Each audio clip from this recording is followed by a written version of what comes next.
Imagine being told you never walk again, then using that exact same determination to conquer Wall Street. What kind of fire fuels a comeback like that? This isn't just a story of recovery. It's a strategic masterpiece fueled by a mother's untold revenge. Catherine. Hayes never imagined that a Tuesday afternoon would divide her life into two distinct chapters, before and after. Before the accident, she was a senior analyst at a mid-tier investment firm, a single mother to 8-year-old Maya, and a woman whose ambitions had been carefully compressed into what seemed possible. After the accident, after the drunk driver ran the red light, after the 6-hour surgery, after the doctor's somber pronouncement, she became something else entirely. The rain had been relentless that October evening.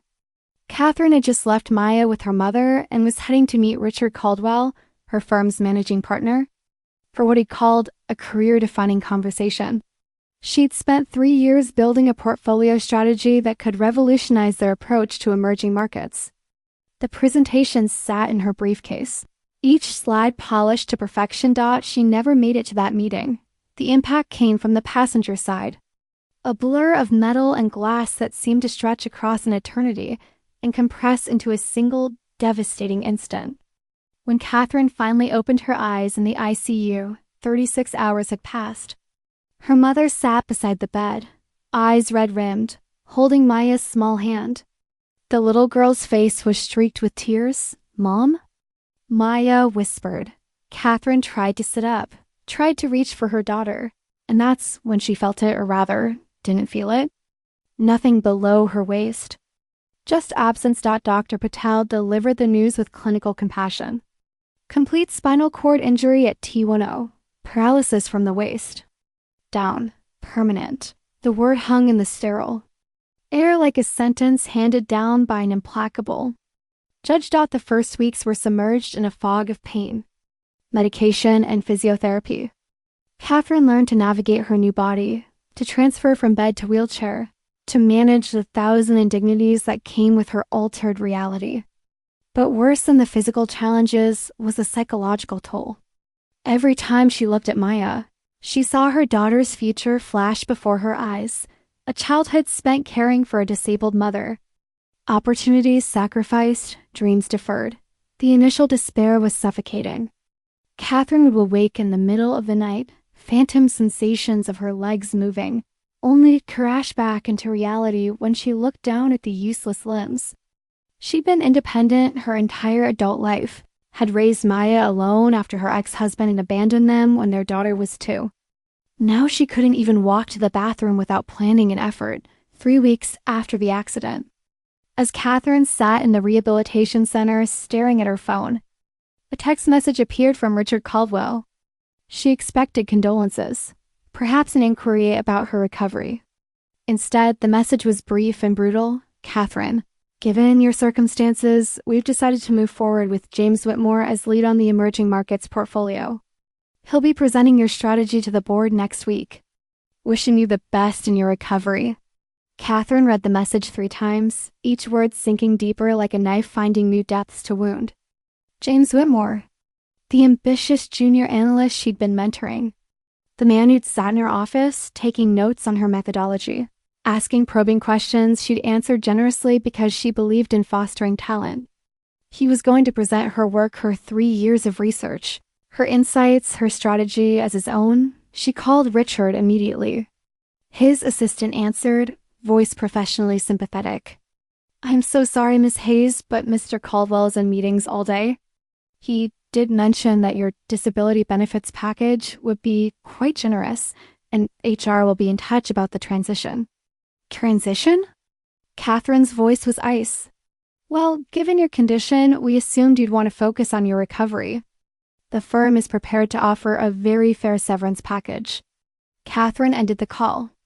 Her hands were shaking, but not from weakness. For the first time since the accident, she felt something besides grief and fear. She felt rage. That night, Catherine couldn't sleep. The rage had crystallized into something harder, sharper, more focused. They thought she was finished. Richard Caldwell, who'd smiled at her across conference tables while stealing her ideas. James Whitmore, who'd betrayed her mentorship. The entire firm that saw her wheelchair and decided she was no longer valuable. They'd made a catastrophic miscalculation. She'd show them exactly how catastrophic. Catherine began that very night, propped up in her hospital bed with her laptop balanced on a tray table. If they wanted her emerging market strategy, fine. They could have the version she prepared for them, the safe, conventional approach that would generate modest returns. But Catherine had been working on something else entirely. A more aggressive strategy she kept to herself because the risk was substantial. High risk, high reward. The kind of play that could either bankrupt you or make you wealthy beyond measure. She had nothing left to lose. The first challenge was information. Catherine needed to understand not just markets, but how the physical world would now constrain and shape her path forward. She spent hours researching disability accommodations and financial districts, accessibility in New York buildings, the legal protections afforded to disabled workers. She studied the Americans with Disabilities Act until she could recite sections verbatim. Knowledge was power, and she was going to need every advantage. Simultaneously, she dove back into market analysis with a ferocity that surprised even herself. The rehabilitation schedule was grueling, 4 hours of physical therapy daily, but Catherine worked before therapy, during breaks, and late into the night. She analyzed currency fluctuations, studied geopolitical developments, tracked emerging patterns in Asian and African markets that most Wall Street analysts ignored. Her physiotherapist, Marcus, noticed the intensity. He said one afternoon as Catherine worked through upper body exercises while reading a Bloomberg terminal on her tablet. Most people in recovery try to take it easy. I'm not most people, Catherine replied without looking up. Marcus chuckled. Yeah, I'm getting that impression. What's the goal here? Getting back to work? Something like that. What Catherine didn't tell Marcus, what she didn't tell anyone, was that she wasn't planning to go back to her old job. She was planning to destroy it. 6 weeks into her recovery, Catherine received an unexpected visitor. Eleanor Vance was a legend in financial circles, a woman who'd built her own hedge fund from nothing in 1980s when Wall Street was even more ruthlessly masculine than it was now. At 73, she still commanded respect and fear in equal measure.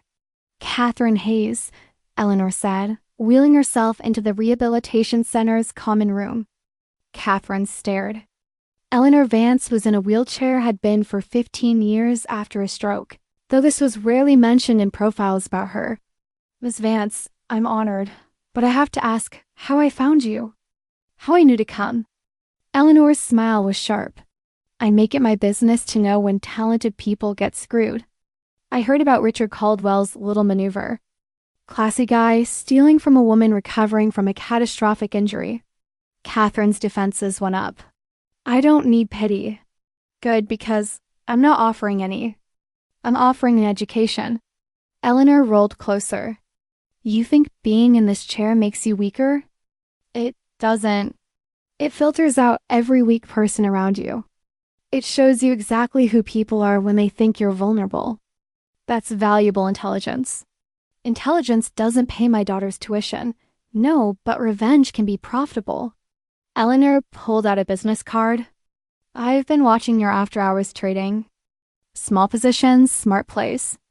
You're good. Better than good. You see patterns others miss. So here's my proposition. I'll mentor you. Teach you everything I know about not just markets, but power. How to build something they can't take away from you. In return, when you're ready, you're going to help me with a project I've been planning. What kind of project? Asterisk Eleanor's eyes glinted. The kind that makes Richard Caldwell wish she'd kept you on staff. For the first time since the accident, Catherine smiled. When do we start? The education began immediately and was nothing like Catherine expected. Eleanor didn't just teach her about trading strategies or market mechanics. She taught her about psychology, about power dynamics, about the 1,000 subtle ways that perception shapes reality in the financial world. Your wheelchair is going to be the first thing people see, Eleanor explained during one of their sessions. So you have 2 choices. Let it diminish you or weaponize it. Make them underestimate you.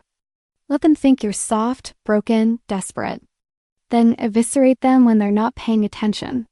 They met 3 times a week. Sometimes at Eleanor's Manhattan office. Sometimes at Catherine's apartment after she was finally discharged from rehabilitation. Eleanor introduced Catherine to her network disabled professionals who'd navigated and conquered the brutal world of high finance. Each had their own story of being underestimated, dismissed, written off. Each had turned that dismissal into an advantage. Catherine learned to navigate the practical challenges too. Eleanor showed her which buildings in the financial district had proper accessibility, which didn't, and how to plan routes that minimized obstacles. She learned which firms were genuinely accommodating and which just performed compliance. She discovered the parallel professional world of disabled people helping each other with information that the able-bodied world never thought to provide. Information asymmetry, Eleanor called it. We know everything about navigating their world because we have to. They know nothing about ours because they never had to care. That gap, that's where opportunity lives. Meanwhile, Catherine continued her market research with obsessive focus. She'd identified a pattern in Southeast Asian infrastructure development that no one else seemed to be tracking. China's Belt and Road Initiative was stumbling in certain regions, creating opportunities for alternative investment structures. She saw ways to position capital that could generate enormous returns, but it required timing, nerve, and resources she didn't yet have. She needed capital. She needed credibility. She needed a platform. Eleanor provided the platform. I'm starting a new division, Eleanor announced 6 months after their first meeting. Emerging markets, alternative structures. I want you to run it. Catherine stared. Eleanor, I appreciate everything you've done, but I can't accept charity. This isn't charity, it's business. I'm putting $5 million under your management. If you lose it, you're fired and you owe me nothing. If you make money, we split profits 60-40. Your favor. You want revenge on Caldwell? This is how you get it. You beat him at his own game, with his own strategy that he stole from you. Catherine looked at the contract Eleanor slid across the table. $5 million. It was more money than she'd ever managed, but it was exactly enough to execute her Southeast Asian strategy if she was careful and smart. Why are you doing this? Catherine asked. Eleanor's expression softened, just slightly. Because 30 years ago, someone gave me a shot when no one else would. Because watching talented people get crushed by mediocre men makes me want to burn down the whole system. Because you remind me of myself. Pick whichever reason you like best. Catherine picked up the pen and signed. The first 6 months were brutal. Catherine set up operations in a small office Eleanor provided in Lower Manhattan. The building was fully accessible, the equipment state-of-the-art. But the challenge wasn't physical infrastructure, it was breaking into the old boys network that controlled access to the deals she needed. Her first major pitch was to a consortium of Singaporean investors looking to diversify their infrastructure holdings. Catherine had identified a portfolio of Vietnamese port facilities that were undervalued due to political uncertainty. She knew the political situation was stabilizing, knew that Vietnam was positioning itself as an alternative to Chinese manufacturing, knew that these ports would be critical. The meeting was in a Manhattan high-rise. Catherine arrived 30 minutes early, scoping out the space, ensuring she knew where the accessible restrooms were, how to navigate the conference room. She wore a custom-tailored suit that Eleanor had insisted on, projecting power and competence. The Singaporean investors arrived. 3 men in expensive suits, their expressions polite but skeptical. Catherine could see them noticing the wheelchair, making assumptions. Already deciding this was a courtesy meeting they'd forget by dinner. She didn't give them the chance. Catherine's presentation was surgical. She didn't just pitch the Vietnamese ports, she demonstrated comprehensive understanding of regional geopolitics, currency risk, regulatory frameworks, and exit strategies. She showed them projections that were aggressive but meticulously documented. She anticipated every objection before they raised it. 45 minutes later, the lead investor leaned back in his chair. Ms. Hayes, this is impressive work. But I have to ask you're aware that managing these investments will require extensive travel, site visits, relationship building on the ground. Given your situation, how do you plan to handle that? It was the question she'd been waiting for. Catherine smiled. Mr. Tan, I appreciate your concern. Let me address it directly. Yes, I'm in a wheelchair. That means I've already solved problems you haven't had to think about. It means I plan more carefully, think 3 steps ahead, and never assume anything will be easy. These aren't disadvantages in international finance, they're prerequisites. As for travel, Vietnam has excellent accessibility infrastructure in major cities, better than New York in many cases. I've already established relationships with local partners who will handle site visits. What I bring is analytical rigor and strategic vision. The question isn't whether I can manage these investments. The question is whether you're smart enough to give me the capital to execute. The room was silent.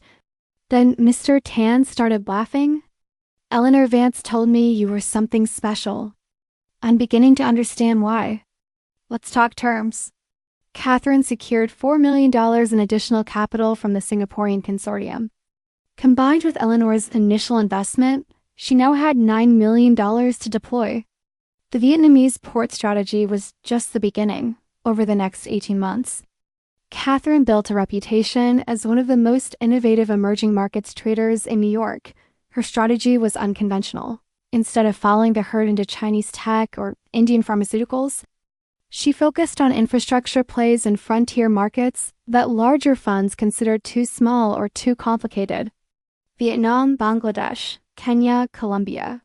She found opportunities that others missed because they were too lazy or too arrogant to look. The returns were extraordinary. Her portfolio generated 48% returns in the first year, 63% in the second. Money managers started calling her. Investment newsletters profiled her strategies. Bloomberg ran a feature titled The Wheelchair Warrior of Wall Street that made her grit her teeth at the patronizing title but couldn't deny the increased visibility. Maya, now 11, started to understand what her mother was building. Mom, she asked one evening as Catherine worked late at home, why do you work so hard? Catherine looked at her daughter bright, curious, resilient, despite everything they'd been through. Because I want to show you that no one gets to decide what you're capable of except you. And because some people need to learn that lesson the expensive way. By the end of the second year, Catherine's fund had grown to $40 million in assets under management. Eleanor had been right, revenge was proving quite profitable. But Catherine wasn't satisfied yet. She hadn't forgotten about Richard Caldwell and James Whitmore. She'd been watching them, tracking their moves, waiting for the perfect moment. That moment came in late spring. Caldwell and Whitmore had taken Catherine's original emerging markets strategy and built it into the centerpiece of their firm's offerings. They'd raised nearly $200 million from investors, promising the innovative approach that Catherine had developed. The firm was planning a major presentation to institutional investors, a roadshow that would either establish them as emerging markets leaders or expose them as frauds. Catherine knew something they didn't. Their strategy was about to fail spectacularly. The approach Catherine had originally designed for them was sound but conventional, based on market conditions from 3 years ago. Markets had shifted. The political landscape in several key countries had changed. New regulations had been implemented. The strategy was now dangerously overexposed to currency risk in Turkey and Argentina. Markets that Catherine's analysis suggested were approaching crisis points. She tried to warn Richard once. 6 months ago, a professional courtesy she immediately regretted. He dismissed her with a patronizing email suggesting she focus on her recovery journey and leave this serious analysis to professionals. Fine. She'd let him learn the hard. Catherine began positioning her own portfolio for the coming crisis. She shorted Turkish lira and Argentine peso futures. She moved capital out of exposed markets and into defensive positions. Then she waited. The crisis hit in June exactly as her models predicted. The Turkish lira crashed by 38% in 2 weeks. Argentina defaulted on sovereign debt, The emerging markets that Caldwell and Whitmore were heavily invested in collapsed. Catherine's phone started ringing. Investors who'd heard about her defensive positioning wanted in. Financial journalists wanted comments. Even Mr. Tan from Singapore called to express admiration for her prescient risk management. Caldwell's firm lost $140 million in 3 weeks. The SEC opened an investigation into their risk management practices. Several major investors filed lawsuits. James Whitmore resigned in disgrace. The firm's reputation was destroyed. Richard Caldwell called Catherine on a Thursday afternoon. She almost didn't answer, then decided she'd earned the satisfaction of hearing his voice. "Catherine," he began, and she could hear the desperation. "I know we didn't part on the best terms, but I'm hoping—" "Let me stop you there, Richard." Catherine's voice was calm, almost pleasant. "You called this meeting career-defining before my accident. You were right, just not in the way you expected. You taught me that in this business, people will steal your ideas, dismiss your value, and abandon you the moment you seem weak. You taught me to never trust institutional loyalty. You taught me that the only security is what you build yourself. So thank you, actually. I couldn't have done this without your betrayal. Catherine, please, I'm asking for help. You're asking for help from someone you deem too disabled to be valuable. How the tables turn. Here's my help, Richard. Next time you steal someone's work, make sure you understand it well enough to know when it's about to blow up in your face. Goodbye." She hung up. The satisfaction was immense, but brief. Catherine had learned something important during her journey. Revenge was sweetest when it wasn't personal, when it was simply the natural consequence of building something better than what came before. The call from Bloomberg came the next morning. They wanted to do a major profile, not just about her returns, but about her story. Catherine hesitated. She'd avoided publicity that focused on her disability, preferring to let her results speak for themselves. But Eleanor convinced her. "Your story matters," Eleanor said. Not because of inspiration porn, but because it shows that the old guard is vulnerable. That innovation comes from unexpected places. That writing someone off is the stupidest investment decision you can make. The Bloomberg profile ran with the headline, "Catherine Hayes, the strategist Wall Street underestimated." It detailed her journey from the accident through her recovery, Eleanor's mentorship, and her fund's extraordinary performance. But more importantly, it examined her investment philosophy, how her experience with disability had taught her to see opportunities others missed, to plan more carefully, to question assumptions about what was possible. The profile went viral. Catherine's fund was flooded with investment inquiries. Major institutions that had ignored her before were suddenly calling. She was invited to speak at conferences, to teach at business schools, to advise pension funds and endowments. More importantly, other disabled professionals reached out. People who'd been pushed out of finance, tech, law, who'd been told their disabilities made them unsuitable for demanding careers. Catherine started mentoring them, using Eleanor's playbook, creating a network of brilliant people who'd been underestimated and were ready to prove everyone wrong. 3 years after the accident, Catherine's fund managed over $200 million. She'd personally made enough money that Maya's college education was secure, that they lived comfortably in a fully accessible apartment, that Catherine could focus on strategy rather than survival. But the real victory came when she received an invitation to speak at the Global Investment Conference, the most prestigious gathering of fund managers in the world. The keynote address, the same conference where Richard Caldwell had once been a featured speaker. Catherine prepared her remarks carefully. She could have spent the time gloating, highlighting Caldwell's failures, cementing her triumph. But she'd learned something during her journey. The best revenge wasn't destruction. It was building something so impressive that your enemies became irrelevant. The conference hall was packed. Catherine rolled onto the stage, adjusted the microphone, and looked out at hundreds of faces, some curious, some skeptical, some openly admiring. "I'm going to tell you about the best investment advice I ever received," she began. "It came from my doctor on the worst day of my life. He told me I'd never walk again. He told me my life as I knew it was over. He told me I need to completely reimagine what was possible. Catherine paused, letting the words settle. He was right about everything except the last part. I didn't need to reimagine what was possible. I needed to stop letting other people's imaginations limit mine. Wall Street runs on assumptions. We assume certain markets are too risky. Certain strategies are too complex.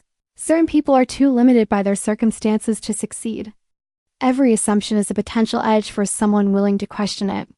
She spent the next 40 minutes detailing her investment philosophy, sharing case studies, challenging the audience to reconsider their own assumptions. She didn't mention Richard Caldwell once. She didn't need to.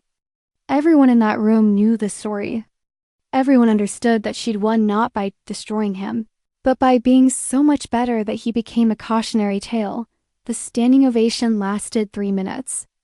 Catherine sat in her wheelchair on that stage, listening to the applause, and felt something unexpected, not triumph, but peace. She'd proven what she needed to prove. Not to Caldwell, not to Whitmore, not even to the industry. To herself. After the conference, Catherine and Eleanor had dinner at a small Italian restaurant in Lower Manhattan.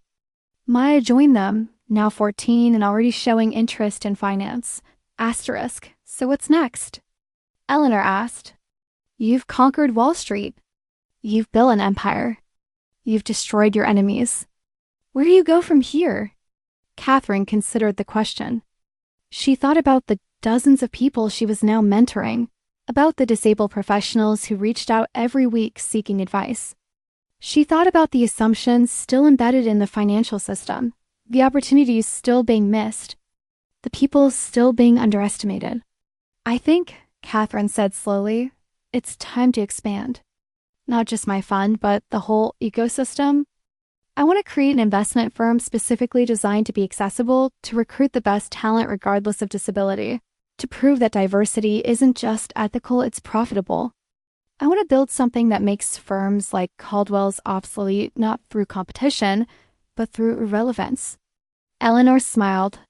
Now that sounds like a woman who's learned the most important lesson. The best revenge isn't destruction. It's evolution. Maya looked between the two women. Mom, can I ask something? Always. Was it worth it? All the pain, all the work, all the proving yourself. Catherine reached across the table and took her daughter's hand. Maya, I'm not going to tell you the accident was a blessing or that everything happens for a reason. It was terrible and it cost me things I'll never get back. But here's what I learned. Life will knock you down in ways you never anticipated. The question is never whether you can go back to who you were before. The question is who you're brave enough to become after. 5 years after the accident, Catherine Hayes stood, metaphorically speaking, at the pinnacle of Wall Street success. Her firm, Hayes Capital, managed over $1 billion in assets. She'd been featured in Forbes, interviewed on CNBC, invited to advise sovereign wealth funds. She'd become one of the most respected voices in emerging markets investment, asterisk, but her proudest achievement wasn't the money or the recognition. It was the 23 disabled professionals now working in finance who credited her mentorship with their success. It was the accessibility standards her firm had pioneered that other companies were now adopting. It was the proof, demonstrated quarterly through excellent returns, that the old assumptions about who could succeed in demanding careers were simply wrong. Richard Caldwell's firm had quietly dissolved. James Whitmore was working in compliance at a regional bank. Catherine occasionally saw their names in her inbox, LinkedIn requests, or conference invitation lists, and felt nothing. Not satisfaction, not anger, just indifference. They'd become irrelevant, which was the ultimate victory. Eleanor passed away that winter, peacefully in her sleep at 78. She left Catherine a letter, the last line of which read, "The most dangerous thing you can do to your enemies is succeed beyond their wildest nightmares. You did that. Now teach others to do the same. That's how we change the world." Asterisk Catherine framed the letter and hung it in her office, directly across from her desk where she could see it while she worked. On difficult days, and there were still difficult days, moments when the old despair crept back, when the physical limitations felt overwhelming, she'd read Eleanor's. words and remember what she'd built from the ruins of that October accident. Maya graduated high school with a full scholarship to MIT. At the graduation ceremony, she gave a speech about resilience, about her mother's journey, about learning that limitations were often just failures of imagination. Catherine sat in the audience, tears streaming down her face, and realized that this was the real victory. Not the money, not the destroyed enemies, not even the professional success. The victory was showing her daughter that no circumstance, no matter how devastating, could define your worth unless you let it dot the following Monday. Catherine received an email from a 24-year-old woman named Sarah Chun. Sarah had been paralyzed in a climbing accident and was struggling to find work in the tech industry despite an excellent computer science degree. She'd read about Catherine and was asking, almost desperately, if there was any hope. Catherine picked up the phone and called her immediately. Sarah, she said, let me tell you about the best investment opportunity you'll never find on any exchange. It's called betting on yourself when everyone else has written you off. The returns are extraordinary. Let me show you how it works. As Catherine began explaining the strategies, the networks, the mindset shifts that had transformed her from a broken woman in a hospital bed to one of Wall Street's most successful fund managers, she realized Eleanor had been right. The best revenge wasn't just succeeding. It was helping others succeed, building a movement that made the old exclusions and assumptions impossible to maintain. Wall Street was changing, slowly but inevitably. And Catherine Hayes, the woman they dismissed as finished, was driving that change from her wheelchair. One brilliant investment and one mentored protege at a time. The fire that fueled her comeback had been rage, initially. Rage at Richard Caldwell's betrayal of being written off, at the 1,000 casual cruelties that came with disability in an ableist world. But rage was just kindling. What sustained her over years wasn't anger, it was purpose. The purpose of proving that excellence had nothing to do with the body inhabited. The purpose of opening doors that had been closed. The purpose of revenge not as destruction, but as transformation. Imagine being told you'd never walk again, then using that determination to conquer Wall Street. What kind of fire fuels a comeback like that? Catherine Hayes knew the answer. The kind of fire that doesn't burn out when revenge is complete, but transforms into a beacon showing others the way forward. The kind of fire that doesn't destroy, but illuminates. The kind of fire that proves, beyond any doubt, that the only real limitation is the failure to imagine what's possible. From a wheelchair to Wall Street wasn't a journey of overcoming, it was a journey of understanding. Understanding that power comes not from the absence of obstacles, but from refusing to let obstacles define what you can achieve. Understanding that the people who underestimate you are handing you an advantage. Understanding that the best revenge is building something so magnificent that your enemies become footnotes in your success story. Catherine Hayes had learned all of this, and she spent the rest of her career teaching it to anyone brave enough to believe that being underestimated wasn't a curse, it was the ultimate competitive advantage. If you were smart enough to use it, that was the real story. Not the wheelchair to Wall Street journey, but the wheelchair's Wall Street advantage. The limitation that became leverage. The ending that was really just the beginning of something bigger than revenge. Bigger than success. Bigger than any one person's triumph. It was a movement. And Catherine Hayes was just getting started.